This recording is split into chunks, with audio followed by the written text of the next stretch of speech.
আসসালামু আলাইকুম সম্মানিত দর্শক, সবাই কেমন আছেন? আমাদের এই যে পারিপার্শ্বিক জীবনে বা রাষ্ট্রীয় জীবনে বা সামাজিক জীবনে যতগুলা লড়াই হয়েছে, যতগুলা মুভমেন্ট হয়েছে, এর প্রত্যেকটা মুভমেন্টের বিভিন্ন নামে, বিভিন্ন অ্যাঙ্গেলে, বিভিন্ন প্রক্রিয়ায় যেই ডেস্টিনেশনটা ছিল সেটা হচ্ছে ডেমোক্রেটি। এই ডেমোক্রেটির জন্য আমরা বিভিন্ন সময় বিভিন্ন রকম আন্দোলন করেছি বিভিন্নভাবে। ধরুন যে সামাজিক এই যে আমাদের সামাজিক অবকাঠামোর পরিবর্তন বলেন, আর রাজনৈতিক পরিবর্তন বলেন, রাষ্ট্রীয় ব্যবস্থার পরিবর্তন বলেন, এই পরিবর্তনের সাথে সাথে আমাদের এই মানে আপনার পদ্ধতিটাও পরিবর্তন হয়েছে। কিন্তু সবার কিন্তু টার্গেট ছিল একটাই, দ্য ডিসটিংশন অফ পলিটিক্স। এখন এই পলিটিক্সের যে আমাদের ধারাটা, এই ধারাটা সর্বশেষ ডেফিনেশন অনুযায়ী দ্য বেস্ট পলিটিক্স হচ্ছে ডেমোক্রেসি। তো ডেমোক্রেসিটা আসলে কি? ডেমোক্রেসি কি আকাশ থেকে পড়ে? ডেমোক্রেসি কিন্তু কিছু আসমানি কোনো গ্রন্থ না। ডেমোক্রেসিটা আসলে একটা দলের বা একটা গ্রুপের বা একটা জনগোষ্ঠীর প্র্যাকটিসের মাধ্যমে। এবং সেই প্র্যাকটিসের ক্ষেত্রটা যদি আমরা হিসাব করি, ধরুন আমরা যদি স্পোর্টসের দিকে তাকাই, স্পোর্টসে কি হয় যে একটা ক্লাব, বেশ কিছু ক্লাব থাকে প্রত্যেকটা ইন্টারনালি, প্রত্যেকটা দেশে কিছু ক্লাব থাকে। এই ক্লাবগুলোর ভিতরে প্লেয়াররা প্র্যাকটিস করে, এইখানে যারা বেটার পারফর্ম করে তাদেরকে ন্যাশনাল টিমে ডাকা হয়। তো এখানে যদি আমরা এটার সাথে আমাদের ডেমোক্রেসিকে যদি তুলনা করি, তাহলে আপনি রাজনৈতিক দলগুলো হচ্ছে সেই ক্লাব, আর সরকার হচ্ছে ন্যাশনাল টিম। তো আমাদের হচ্ছে যেই দলগুলা তাদের ইন্টারনালি খুব বেশি ডেমোক্রেসি প্র্যাকটিস করবে, আমরা ধরে নেব যে এই দলগুলা ক্ষমতায় গেলে আমাদেরকে বেটার ডেমোক্রেসি গিফট করবে। তো এই থেকেই হচ্ছে আমাদের রাজনৈতিক দলগুলোর প্রতি যে আমাদের আকর্ষণ বলেন, বিকর্ষণ বলেন, বা এক্সপেকটেশন বলেন, এটাই হচ্ছে আমাদের পলিটিক্যাল দলগুলোর প্রতি আমাদের চাওয়া। তো সেদিক থেকে যদি আমরা বলি যে দেখুন আমাদের দেশের রাজনৈতিক দলগুলোর ডেমোক্রেসি প্র্যাকটিসটা কী। আমাদের দেশে যতগুলো দল আছে, আপনার ডেমোক্রেসির একটা মুভমেন্ট হচ্ছে এই যে লিডারশিপ তৈরি হওয়া, লিডারশিপ সামনে নিয়ে আসা। আর এই লিডারশিপ সামনে নিয়ে আসে কাউন্সিল একটা দলের। তো সেদিক থেকে যদি আপনি বলেন যে গত বছর 5ই আগস্টের সরকার পতনের পর অদ্যাবধি পর্যন্ত একমাত্র এবি পার্টি ছাড়া, তবে এবি পার্টির রিজনটা আলাদা ছিল, আর কোনো দলের কোনো কাউন্সিল হয়নি। এখন এই কাউন্সিল কতদিন হয় না বা কিভাবে হয় না, এ নিয়েও বিশাল আলোচনা আছে। কিন্তু আমি যদি বাংলাদেশের রাজনীতির শুরুটা ধরি, এখন বর্তমান আমাদের বাংলাদেশের স্বাধীনতার পরে 53 বছরের রাজনীতির সাথে যে ওতপ্রোতভাবে যে জিনিসগুলো বা যে ইউনিটগুলো বা যে প্ল্যাটফর্মগুলো জড়িত, এর ভিতরে একটা হচ্ছে আওয়ামী লীগ। আওয়ামী লীগকে আমরা বাংলাদেশের সবচেয়ে প্রাচীনতম রাজনৈতিক দল হিসেবে বুঝি। তো এই আওয়ামী লীগের প্রতিষ্ঠাকালীন সময় যেভাবে মানে গণতান্ত্রিকভাবে তাদের নেতৃত্ব নির্বাচন করেছেন, এরপর কিন্তু অদ্যাবধি এই আজকের তারিখ পর্যন্ত কোনোদিন তারা ওই পদ্ধতিতে তাদের নেতৃত্ব সিলেক্ট করেনি। দেখেন বঙ্গবন্ধু এবং শামসুল হক সাহেব বা মাওলানা ভাসানী সাহেব, তারা যখন আওয়ামী লীগের এই তিনজন যখন ফ্রন্ট লাইনে ছিল, তখন কিন্তু আপনার একটা ডিপেন্ডেন্ট বডি হিসাবে বা আস্থার জায়গা থেকে তাদের কাছে নেতৃত্ব দিয়েছিল। এরপর ভাসানী এবং শামসুল হক টুকু সাহেব চলে যাওয়ার পর, বঙ্গবন্ধু সভাপতি হওয়ার পর থেকে মৃত্যু পর্যন্ত 75-এর 15ই আগস্ট পর্যন্ত তিনি কিন্তু একই পদে আসীন ছিলেন। এবং সবচেয়ে ইন্টারেস্টিং ব্যাপার হচ্ছে তার নেতৃত্ব কখনো কিন্তু চ্যালেঞ্জের মুখে পড়েনি। তাকে কিন্তু কখনো ভাবতে হয়নি যে আমার পর কে সভাপতি হবে বা কেউ কাউন্সিলে আমার এগেনস্টে কে প্রার্থী হবে। এরপর 75-এর 15ই আগস্টের পর যেভাবেই হোক আওয়ামী লীগ তো চলে আসছে, কখনো জোহরা তাজউদ্দিন, কখনো আব্দুর রাজ্জাক, উকিল আব্দুল মালিক, এরা সবাই নেতৃত্ব দিচ্ছে যে যার মতো করে। কিন্তু ওই ডেমোক্রেট পদ্ধতিতে কিন্তু কেউই নেতা হয়নি, মানে নেতা হয়নি বলতে দলের পদে যায়নি।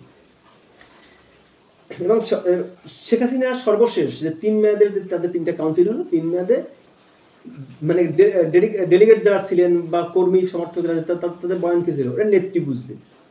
একটা দলের নেতৃত্ব সিলেক্ট করা তো নেত্রীর কাজ না, এটা তো কর্মীদের কাজ। দেখুন একটা দলের সেকেন্ড ম্যান হচ্ছে তার পার্টির সেক্রেটারি বা মহাসচিব। সেখানে আর আমাদের দেশে কি হয় যে সে ওবায়দুল কাদের তাকে তিনবার নিয়োগ দেওয়া হলো মহাসচিব পদে বা সেক্রেটারি পদে।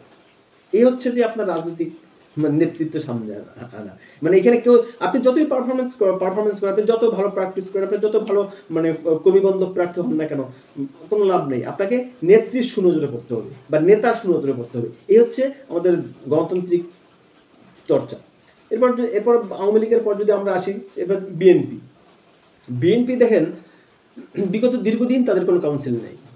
এদেরকে গত সরকার আমলে যখনই প্রশ্ন করা হতো তখনই তারা বলতো যে মানে পরিবেশ নাই, সরকার আমাদেরকে সাপোর্ট দিচ্ছে না, বা প্রশাসনিক অনুমতি পাচ্ছি না, এজন্য করতে পারছি না। অথচ গত এই 1 বছরের অধিক সময়কাল পর্যন্ত বিএনপি কিন্তু সবচেয়ে থেকে মানে এখন বর্তমানে বাংলাদেশ যতগুলো রাজনীতি আছে এদের সবচেয়ে ফুরফুরে মেজাজের দল হচ্ছে বিএনপি। বিএনপি কিন্তু সেই কাউন্সিলটা এখন পর্যন্ত করেনি। হ্যাঁ, এবং ইন্টারেস্টিং হচ্ছে বিএনপির ব্যাপারে, এটা পৃথিবীর আর কোথাও আছে কিনা আমার জানা নেই, একটা দলের রানিং চেয়ারপারসন থাকা সত্ত্বেও বিদেশে অবস্থানরত একজনকে তারা ভারপ্রাপ্ত চেয়ারম্যান করলো। মানে এইটা গণতন্ত্রের কোনো ভাষায় পড়ে কিনা আমার জানা নেই, যেখানে খালেদা জিয়া দলীয় চেয়ারপারসন হিসেবে কিন্তু তার উপরে কোনো বিধিনিষেধ নাই, তার আদালত থেকে তিনি মুক্তি পেয়েছেন, তিনি 8-10 জন বাংলাদেশের সাধারণ মানুষের মতোই সুযোগ সুবিধা ভোগ করতেছেন। কিন্তু সেই চেয়ারম্যান থাকতে আবার কিভাবে একটা লোক মানে ভারপ্রাপ্ত চেয়ারম্যান হন, এবার যিনি আবার থাকেন বিদেশে আর চেয়ারম্যান থাকে দেশে, মানে ব্যাপারটা ইন্টারেস্টিং বটে। মানে এটা নিয়ে না একসময় হয়তো মানুষ ভাববে যে এটা কিভাবে হয়, এটা কিভাবে হয় সেটা আমি একটু পরে আলোচনা যাচ্ছি। এবার দেখেন জাতীয় পার্টির দিকে আমরা আসি, এরা একসময় দেশ শাসন করছে, সরকারে ছিল। এই দলের প্রতিষ্ঠাতা হোসেন মোহাম্মদ এরশাদ দলের জন্মের দিন থেকে তার নিজের মৃত্যুর দিন পর্যন্ত এই পদে অসীন ছিল, এবং তার সভাপতি পদ বা তার চেয়ারম্যানের পদ কোনোদিন ঝুঁকির মুখে যায়নি, তার এগেনস্টে কোনো প্রার্থী দাঁড়ায়নি। এবং এই দলের আর একটা ইন্টারেস্টিং ব্যাপার হচ্ছে কি, এই দলের মহাসচিব ওই গতানুগতিকভাবে চেয়ারম্যান নিয়োগ দেয়, কিন্তু নিয়োগ দিলে যে ব্যাপারটা হয়, এই দলের যতগুলো মহাসচিব ছিল সবাই দল ভাঙছে। কারণ এই দলে যারাই মহাসচিব হয় তাদের গঠনতন্ত্র অনুযায়ী যে উনি পার্মানেন্ট হওয়ার কথা, কিন্তু উনি যখনই ওনাকে চেঞ্জ করা হয় তখনই উনি দল ভাঙে। সেটা আনোয়ার হোসেন মঞ্জু বলেন, নাজিউর রহমান মঞ্জু বলেন, সর্বশেষ এই টুন্নু সাহেব বলেন, বা এখন এবিএম রুহুল আমিন হাওলাদার বলেন। মানে আপনার তো কথা ছিল যে আপনাকে তো নির্দিষ্ট একটা মেয়াদের জন্য মহাসচিব করা হয়, কিন্তু ওই মেয়াদের পর তো আপনার অটোমেটিকলি আপনার পদটা খালি হয়ে যাওয়ার কথা, শূন্য ঘোষণা করার কথা। কিন্তু সেখানে আপনি কি করতেছেন, আপনাকে মহাসচিব পদ থেকে অব্যাহতি দিলে আপনি নিজে একটা দল করে বসেন। ব্যতিক্রম যদি বলেন, তা ব্যতিক্রমের ভিতরে জামাত ইসলামকে আমি দেখেছি, যারা গোলাম আজম, নিজামী বা মকবুল আহমদ বা এখনো বেশ এদের নেতৃত্বে বেশ কিছু পরিবর্তন আসছে। সেটাও কতটা যুগোপযোগী বা কতটা গণতান্ত্রিক এটা নিয়ে আপনার আলোচনা থাকতে পারে, কিন্তু এই দলটা কিন্তু পরিবর্তন আসছে। ইসলামী দলগুলোর ভিতরে আমরা দ্বিতীয় বৃহত্তম দল যদি আমরা ধরি সেটা হচ্ছে যে ইসলামী আন্দোলন। এই এই ইসলামী আন্দোলনটা না, এইটার পথটা মোটামুটি ফিক্সড। এটার জন্য কোনো প্রতিদ্বন্দ্বী, এটার জন্য আপনার অন্য কোথাও থেকে প্রতিদ্বন্দ্বী করে আসতে হবে। এটার জন্য আপনার দলের সভাপতি হওয়ার বা তাদেরকে আমির বলে আমিরের পদের জন্য আপনাকে প্রতিদ্বন্দ্বী করতে হবে না, তা আপনাকে প্রতিদ্বন্দ্বী করতে হবে চরমোনাই দরবারের পিসা হতে হবে। যিনি পিসা হবেন তিনি পদত্যাগ বলে পার্টির চেয়ারম্যান হয়ে যাবেন।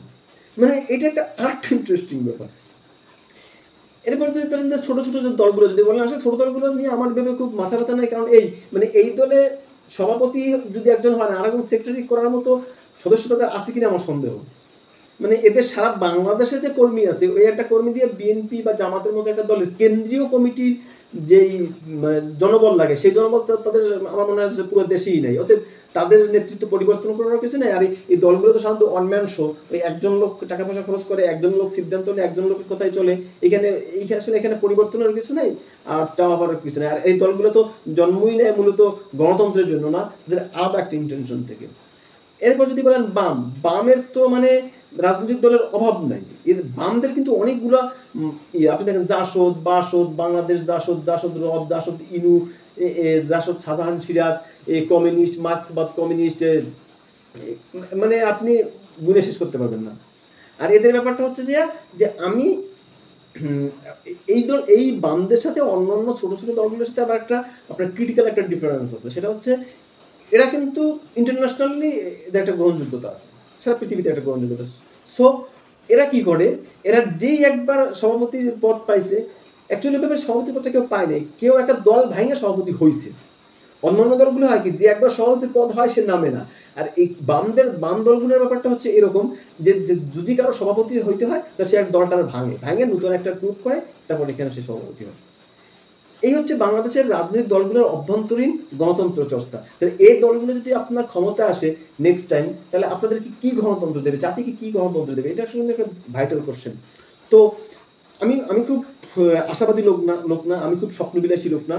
তো আমি সামনে আগামী বছর ফেব্রুয়ারিতে হয়তো সরকারের পরিবর্তন হবে, নতুন সরকার আসবে, কিন্তু এখান থেকে যে আমি গণতন্ত্র পাবো এই আশাটা আমি করি না। এবার আসেন রাজনৈতিক দলগুলোর ভিতরে যে প্র্যাকটিসটা গণতন্ত্র বলেন, স্বৈরতন্ত্র বলেন, বা পরিবারতন্ত্র বলেন, যাই বলেন, চর্চাটা তো মূলত হয় তাদের গঠনতন্ত্র থেকে। এখন এই গঠনতন্ত্র নিয়ে আমার একটা কথা হচ্ছে কি, এই গঠনতন্ত্রটা কি গণতান্ত্রিক পদ্ধতিতে রচিত হয়েছে?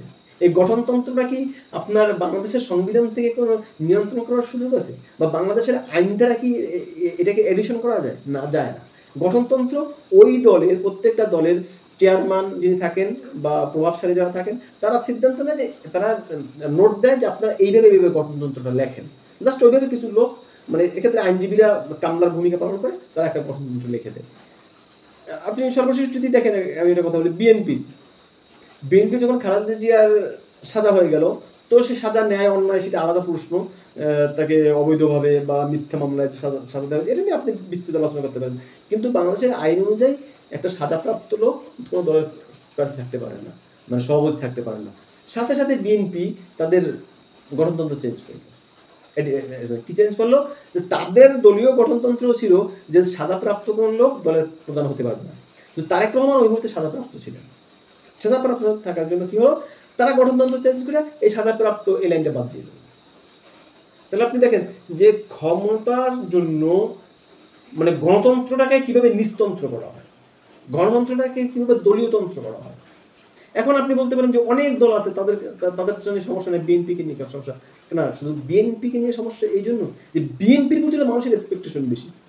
এখন যদি আমি সারাদিন যদি ওই আমজনতার পার্টি নিয়ে পড়ে থাকি, তারেকের ভাই, ও তো প্রার্থী তো ভালো, ও নিজেই তো প্রার্থী হতে পারবে না কেন? কিন্তু আপনার বিএনপি আর আমতারেক তো এক জিনিস না। কারণ বিএনপির প্রতি মানুষের এক্সপেকটেশন বেশি, বিএনপির বিগত দিনে সরকার চালানোর অভিজ্ঞতা আছে, এবং আমরা স্বাভাবিকভাবে যেটা দেখি যে বিএনপির সামনে ক্ষমতা আসতেছে, অর্থাৎ বিএনপিকেই তো সবচেয়ে বেশি ক্লিন থাকার দরকার। তো যাই হোক, আমরা আশা করি যে দলগুলো আগে গণতন্ত্র চর্চা করবে। এই দলগুলো সংস্কার কমিশনে যে সংবিধান সংস্কারের কথা বলে, যেটার জন্য বিভিন্ন আইনি জটিলতা আছে, যেটার জন্য সংবিধান আছে, যেটার জন্য আপনার সংসদের দরকার, যেটার জন্য অ্যামেন্ডমেন্ট দরকার, অনেক কিছু দরকার, এবং অনেকগুলো রাজনৈতিক দলের মতামত দরকার। এইটা নিয়ে না রাজনৈতিক দলগুলো খুব চেষ্টা করতেছে। অথচ প্রত্যেকটা রাজনৈতিক দলের গঠনতন্ত্রটা যদি সংস্কার করা, এটা তো খুব ছোট একটা ব্যাপার। একটা দলের চেয়ারম্যান রাজি হয়ে গেল, অথচ এই দলগুলোর গঠনতন্ত্র মানে সংশোধন করার কোনো উদ্যোগ তাদের ভিতরে নাই। দলগুলোর কাউন্সিল দিয়ে নেতৃত্ব, নূতন নেতৃত্ব বা যোগ্য নেতৃত্ব সামনে নিয়ে আসার কোনো লক্ষণ নেই। তাহলে এর থেকে আমরা কিভাবে আশা করি যে ভবিষ্যতে আমরা গণতন্ত্রে, মানে এর থেকে বেটার ডেমোক্রেসি পাবো? আমি আশা